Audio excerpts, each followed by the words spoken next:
ఈ చేతగాని కాంగ్రెస్ ప్రభుత్వం మీ ఏసీబీ వాళ్ళు పోయి కాళేశ్వరంలో పనిచేసిన 3 ఇంజనీర్లను పట్టుకుంటే ఒక్కొక్క ఇంజనీర్ దగ్గర 100 కోట్ల ఆస్తులు వెళ్తే మీకు ఎందుకు ఎంక్వైరీ చేసే దమ్ము లేదు? వాళ్ళు వెనకాల ఎవరున్నారో ఎందుకు ఎంక్వైరీ చేస్తలేరు? ఖచ్చితంగా నేను ఇవాళ చెప్తా ఉన్నా, హరీష్ రావు గారు వెనక, సంతోష్ రావు గారు వెనక రేవంత్ రెడ్డి గారు ఉన్నారు. వాళ్ళని ఖచ్చితంగా కాపాడతారు అన్ని విషయాలను. వాళ్ళని ఏమనరు, వాళ్ళ గురించి ఏం మాట్లాడరు. బాణం ఎంతసేపు కేసీఆర్ గారి మీద ఉంటుంది. కేసీఆర్ గారిని మాట్లాడాలి, కేసీఆర్ గారిని బదనాం చేయాలి. కానీ దగ్గరుండి ఈ అవినీతి అనకొండలు బీఆర్ఎస్ పార్టీని ఏదైతే డిస్టర్బ్ చేసిండ్రో వాళ్ళని మాత్రం ఏమనరు. ఈ ఇంటర్నల్ అండర్స్టాండింగ్ అనేది ఎక్స్పోజ్ కావాలి.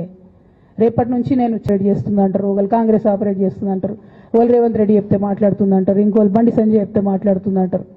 ఖబర్దార్ బిడ్డ, నేను ఎవరు చెప్తే ఆడేటటువంటి తోలుబొమ్మని కాదు. నాది నాది నాది నాది కేసీఆర్ బ్లడ్, నాది తెలంగాణ బ్లడ్. ఇండిపెండెంట్గా నేను అనుకున్న విషయాన్ని చెప్తున్నాను. దానికి పొలిటికల్గా ఇబ్బంది అయినా